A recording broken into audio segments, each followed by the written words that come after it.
The Liberal government has released its second federal budget, which they said, I should say, past tense, would address things like gender issues, promote skills and innovation, increase infrastructure spending. Joining us now with the major takeaways from the 2017 federal budget, the host of CTV's Question Period, Evan Solomon. Good to see you, Evan. Good morning. Good morning, Lindsay. I guess this is kind of the fish and jello budget, right? Not sure who really wants one. Yeah, exactly. Who wants one? Let's talk about what was in this budget. How would you characterize it? This budget is basically like the sequel to a blockbuster that no one will ever talk about again. Budget 1, where they blew through their deficit target of modest deficits of $10 billion that they were supposed to come back to balance. That's gone. That was a big blockbuster. That's the budget we're still talking about. This is kind of like the sequel. It's like the Batman with George Clooney that everyone prefers to forget about. The franchise will go on, the stars will survive, but no one's ever going to talk about this. The deficits are slightly lower than they expected. 25 billion are now 23 billion, but still way ahead of what they originally promised. So this is called the sequel budget. The sequel budget, I like that. Okay, so let's talk about, the average Canadian watching right now and following the budget. What will they be paying more for now?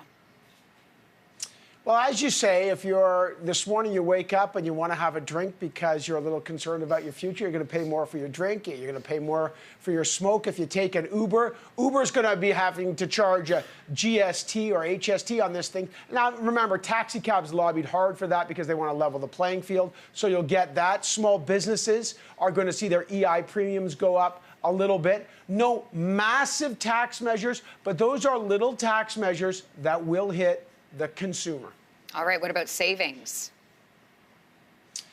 Well, there are some other savings, and again, these are longer-term issues. So the budget's supposed to be aimed at families. So, for example, if you want to take maternity leave, you can take 18 months instead of 12 months. You're not really saving any money because it's the same amount of money that you're going to spend on that, that you get on that, but you can at least take 18 months. They want to create 40,000 child care spaces. I don't know where they actually got that number, but it's a number. It's a big number as they move towards a national child care program, not now, but in the years to come. Now, one thing to note is they also have set aside some money for Aboriginal issues, $300 million for housing in northern communities, and over 3 years, $90 million for post-secondary education for Indigenous young students. I spoke to the head of the national chief of the Assembly of First Nations, Perry Belgar. He said that's a good start. It's not going to do everything, but look, at least it's some money for a very critical issue,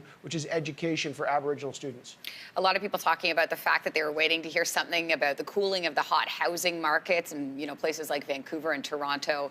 We didn't see that here. Any other surprises? Well, in a sense, this is the do no harm budget from the business community's point of view, and that's the word that Doug Porter from the Bank of Montreal told me. He said, we were expecting a massive hit on capital gains, and they didn't get that massive hit on capital gains, so they're happy. There's nothing really to cool the housing market. Veterans who really wanted something called a lifelong pension, which is what they used to have, it was changed to something called a lump sum where, if they're injured or something happens, they get this big chunk of money, and then that's it.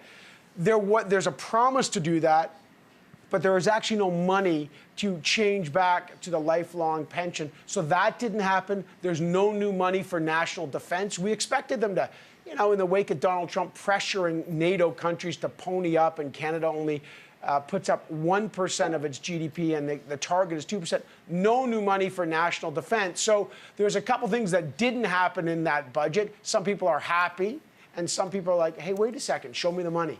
Show me the money. Well, Evan, thanks so much for walking us through the budget this morning. We really appreciate it. Thanks, Lindsay. Okay, enjoy your Jello and fish breakfast. You can catch Evan on CTV's Question. No, just no.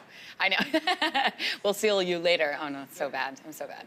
All right, CTV's Question Period, Sundays at 11 a.m. Eastern, 8 a.m. Pacific.